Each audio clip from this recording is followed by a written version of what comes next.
বলতে বলতে তো অনেক কথা বলে ফেলেছি, আসেন আমি ওই আলোচনায় চলে যাই।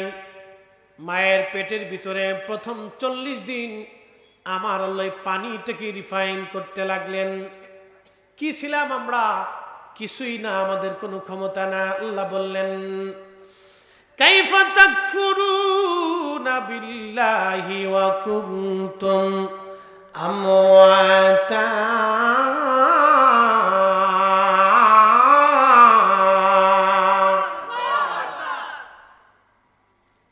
কি করে আমি মালিককে তোমরা অস্বীকার করো, আমি রবকে তোমরা অস্বীকার করো, অথচ তোমরা নির্জীব ছিলে, একেবারে নিষ্প্রাণ ছিলে, মৃত ছিলে, কোনো অস্তিত্ব তোমাদের দুনিয়ার মধ্যে ছিল না।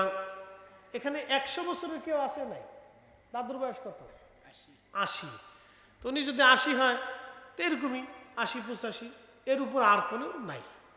100 বছরের কেউ নাই।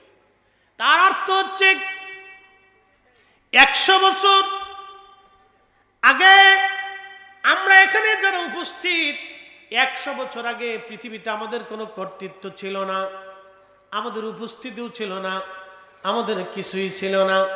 আজকে আমরা পৃথিবীতে আসছি, 100 বছর পর হয়ে গেলে আমাদের আবার অস্তিত্ব বিলীন হয়ে যাবে।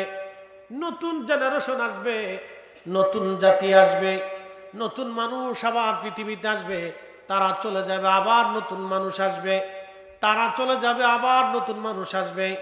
পরিবর্তন হতে হবে, অল্টারনেট হতে থাকবে। কিন্তু এই যে আজকে কোরআনের আইন, কোরআনের বাণী, আজানের শব্দ, আমার রসুলের গোলামি, আগেও ছিল, এখনো আছে, আগামীতেও চলতে থাকবে। আজানের ধ্বনি কখনোই বন্ধ হবে না। কি কথা কর না কেন, ঠিক কিনা?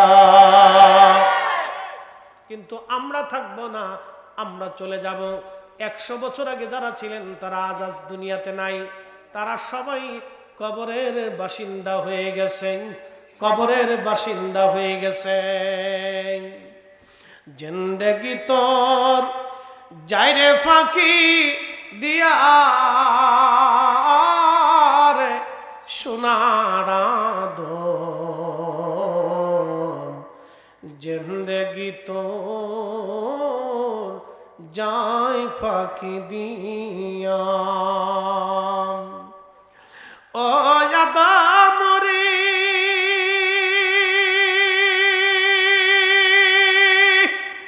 পাক ধরিয়া গেছে দাড়ি, দন্ত বাসে গুটা চারি, সমন জারি গিয়াছে করিয়ারে সোনার আদর, জিন্দেগি তোর যায় ফাঁকি দিয়া, জিন্দেগি তোর যায় রে ফাঁকি দিয়া রে সোনার আদর, জিন্দেগি তোর যায় ফাঁকি দিয়া। আদমরে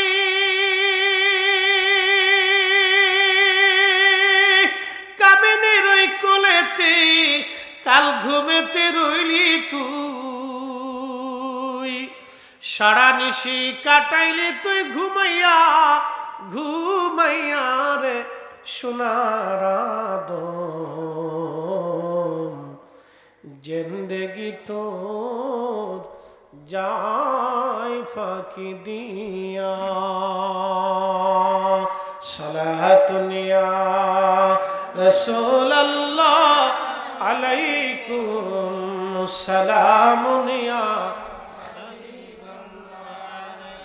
জবান খুলে সালাতুন ইয়া রাসূলুল্লাহ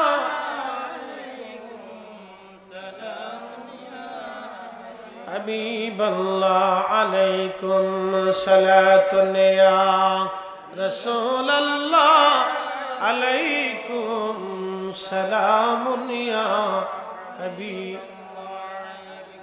বন্ধু আমার, 40 দিন পর্যন্ত মায়ের রেহেমের ভিতরে আমার আল্লাহ রাব্বুল আলামিন ওই পানিটাকে রিফাইন করার পরে 40 দিন পরে যায় সেটা রক্তের পিণ্ড হয়ে যায়, রক্তের টুকরা হয়ে যায়।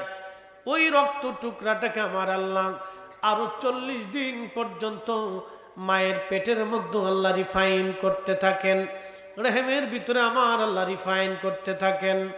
ওই 40 দিন চলে যাওয়ার পরে 80 দিন হলো। এই 80 দিন পরে ওই রক্তের খণ্ডটাকে আল্লাহ গোশত পিণ্ডি অস্থি পিঞ্জরে আল্লাহ একবারে হাড্ডি দিয়ে গোশত দিয়ে আল্লাহ ঢেকে একটা মানুষে ধীরে ধীরে আরো 40 দিন আল্লাহ রূপান্তর করেন। 4 মাস পরে মানব দেহটা মায়ের পেটের ভিতরে একটা রূপ নেয়। ঠিক তখনই আমার আল্লাহ রাব্বুল আলামিন জিবরাইল আলাইহিস সালাতু ওয়াস সালামকে দিয়া রুহের জগৎ থেকে আমাদের আসল ইঞ্জিন রুহু নামক ইঞ্জিনটা এনে ওই মায়ের রেহেমের ভিতরে আমার আল্লাহ রুহু নামক ইঞ্জিনটা দিয়ে দেন। যখন রুহু ফুকায় দেন তখন আল্লাহ জিবরাইলকে বললেন, জিবরাইল আমার এ বান্দার 4টে বিষয় তুমি নির্ধারিত করে দাও আমি আল্লাহর পক্ষ থেকে। 1 নম্বর, এ বান্দার হায়াত, সে কতদিন দুনিয়াতে বাঁচবে আমি আল্লাহর পক্ষ থেকে সেটা নির্ধারণ করে দাও।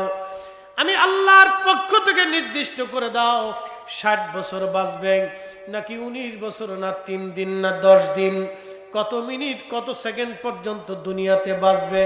আমার রাব্বে করিম ওই জায়গায় সময় আমার আল্লাহ নির্ধারিত করে দেন। পৃথিবীর সবচেয়ে বড় 2টা দেশ, একটা দেশের নাম আমেরিকা আর একটা দেশের নাম রাশিয়া। বর্তমান পৃথিবীর 2টা দেশ বড় সুপ্রিম পাওয়ার, একবারে অস্ত্র এবং অর্থনৈতিকভাবে তারা সুপ্রিম পাওয়ার। 2টা দেশের যারা রাষ্ট্রপতি থাকেন একবারে নিশ্চিন্ত নিরাপত্তা, গোয়েন্দা ডিভিশন দিয়া, সেনাবাহিনী দিয়ে তাদের ডিভিশন নিরাপত্তা দেওয়া হয়। তারা যখন যেই দেশে যায় তাদের সাথে ব্রিফকেস থাকে। এই ব্রিফকেসগুলি কি জানেননি? আমেরিকা এবং রাশিয়ার প্রেসিডেন্টের হাতে কাছে ব্রিফকেস থাকে। হঠাৎ যদি রাশিয়ার প্রেসিডেন্ট বাংলাদেশে আসে অথবা আমেরিকার প্রেসিডেন্ট বাংলাদেশে সফরে আসে, আর ওই সময় রাশিয়া যদি আমেরিকা হামলা করে অথবা আমেরিকা যদি রাশিয়া হামলা করে, তখন ওনার দেশে যাওয়ার সময় হাতে নাই। এই বাংলাদেশ থেকে ব্রিফকেসটা খুলিয়া উনি তখনই এই বাংলাদেশে বসে বসে তিনি নির্দেশনা দিবেন। এটা এমন এক পাওয়ারফুল ব্রিফকেস যেটা নেটওয়ার্ক লাগে না, মেশিন লাগে না, চার্জ লাগে না। ওইখানে বসে বসে উনি নির্দেশনা যা দিবেন, আমেরিকায় বসে বসে সেনাপ্রধান এবং রাষ্ট্রীয় প্রধানরা সেই নির্দেশনা অনুযায়ী কাজ করবেন। আমেরিকা অথবা রুশিয়ার প্রেসিডেন্ট যদি এইখানে বসে তিনি পারমাণবিক হামলার নির্দেশনা দেন, তাহলে আমেরিকায় বসে বসে অথবা রাশিয়ায় বসে বসে তাদের সেনাবাহিনীরা সুইচগুলি টিপে টিপে দিবে, আর হাজার হাজার ক্ষেপণাস্ত্র, হাজার হাজার এই বোমারু বিমানগুলি তারা পারমাণবিক বোমা নিয়ে একটা আর একটা দেশের উপরে মারতে শুরু হয়ে যাবে। সারা পৃথিবীতে পারমাণবিক যুদ্ধ শুরু হয়ে যাবে। খুব মনোযোগ দিয়ে কিন্তু একটা প্রশ্ন করি, জবাব দিয়ে যাবেন। তাদের এত বড় নিরাপত্তা, আপনারা বলেন তো এই আজরাইল থেকে নিরাপত্তা দেওয়ার কোনো ব্যবস্থা আছে? আমার দিকে তাকাও, খুব গুরুত্বপূর্ণ। আজরাইল থেকে নিরাপত্তা দেওয়ার কোনো ব্যবস্থা আছে? পারছে কেউ? আগামীতে পারবে? এই জন্য আল্লাহ বলছেন, জিবরাইল আমার বান্দার 4টে জিনিস একেবারে আমায় আল্লাহর পক্ষ থেকে নির্ধারিত করে দাও। 1 নম্বর হায়াত, কত সময় পর্যন্ত ফরিদি সাহেব বেঁচে থাকবে আল্লাহ কর্তৃক নির্ধারিত। কত সময় পর্যন্ত আপনি বেঁচে থাকবেন আল্লাহ কর্তৃক নির্ধারিত। 1 সেকেন্ড আগেও না পরেও না, সময় আসার সাথে দুনিয়াতে আর থাকার কোনো সুযোগ নাই, কোনো রাস্তা নেই। বুঝে আপনাকে বাড়ি যেতে হবে, এখান থেকে শিখে যেতে হবে। ওয়াজ কোনো বিনোদন না, ওয়াজ হচ্ছে এখান থেকে শিখে যাওয়ার একটা জায়গা, বুঝে যাওয়ার জায়গা। আপনাদেরকে দাওয়াত করে এনে বুঝানো হয়, কারণ কি জানেন? আপনারা আমরা শয়তানের পাল্লায় পড়িয়ে মাঝে মধ্যে আল্লাহ থেকে জুদা হয়ে যাই, রসুলের গোলামি থেকে দূরে সরে যাই। এই নসিহত শুনলে তখন আমাদের দিলগুলি ওইদিকে রুজু হয়ে যায়, ফিরে যায়। এই জন্য যত বেশি সম্ভব তত নসিহত চালু করতে হবে। কথা করেন নাকি? ঠিক কিনা? এগুলি বেশি বেশি দরকার। কিন্তু ব্রাহ্মণবাড়ি একটু ভিন্ন রকম, ওয়াজও বেশি হয়, ঝগড়াও বেশি হয়। কি জ্বালার দেশ আল্লাহ জানে। ওয়াজও বেশি, ঝগড়াও বেশি। গ্রামে গ্রামে ওয়াজ হইতেছে, কিন্তু আবার ঝগড়াও বেশি, বিরাট বড় ঝগড়া, ঝগড়ার শেষ নেই। আল্লাহু আকবার। বহুদিন পরে আজকে এরকম একটা সুন্দর বাতাস পেলাম, মাশাআল্লাহ। সকলে বলেন আলহামদুলিল্লাহ। তো চারটা জিনিস আল্লাহ কর্তৃক বান্দার জন্য নির্ধারিত। প্রথম নম্বর কি? হায়াত। জোরে বলেন, প্রথম নম্বর কি? হায়াত। শেষ হয়ে গেলে দুনিয়াতে থাকার আর সুযোগ আছে? কোনো সুযোগ নেই। আল্লামা ইমাম আহমদ ইবনে হাম্বল কিতাবুজ জুহুদের মধ্যে একটা ঘটনা লিখছেন।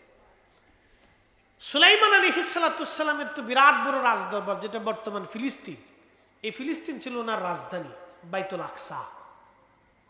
এটা সুলাইমান আলাইহিস সালামের রাজধানী ছিল।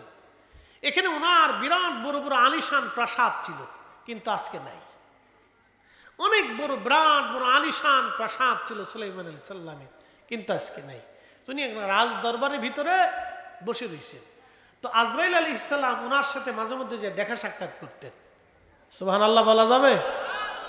মার্কিন প্রেসিডেন্টের সাথে আজরাইল দেখা সাক্ষাৎ করে নাকি কোন?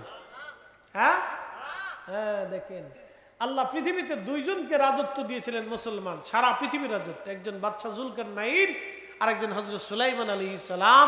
মুসলিমদের ভিতরে দুইজনকে তাম পৃথিবীর প্রত্যেক ইঞ্চি মাটির বাদশাহী দিয়েছিলেন। এত বড় বাচ্চা আর দুনিয়াতে হইতো না। সুলাইমান আলাইহিস সালামের রাজত্ব ছিল একটু ভিন্ন রকম। ওনার একটা তখ্ত ছিল, তখ্ত, সিংহাসন।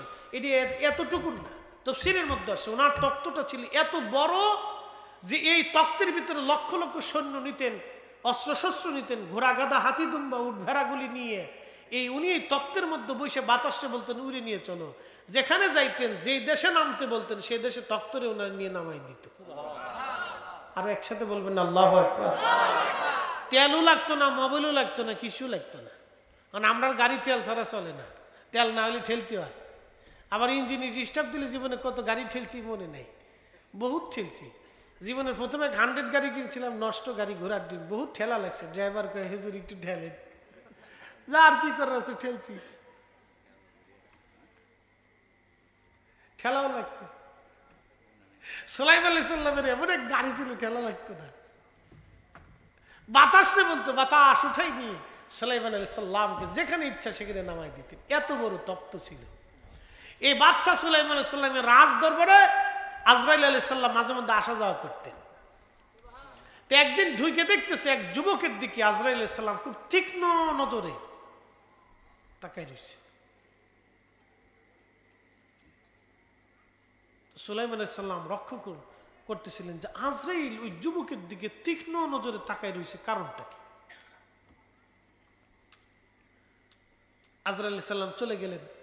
হঠাৎ করে ছেলেটা বলতেছে, হুজুর আমাকে এই মুহূর্তে হিন্দুস্তানে পাঠাই দেন, হিন্দে পাঠাই দেন। হিন্দ, তখন ভারতের নাম ছিল হিন্দ। এই মুহূর্তে আমাকে হিন্দে পাঠাই দেন। কোথায়? বাইতুল আকসা, কোথায়? হিন্দ। হাজার হাজার মাইল দূরত্ব। সুলাইমান আলাইহিস সালামের বাতাসের গতিবেগ এত বিরাট ছিল, ওই মুহূর্তে তিনি বাতাসকে বলেন, এক্ষুনি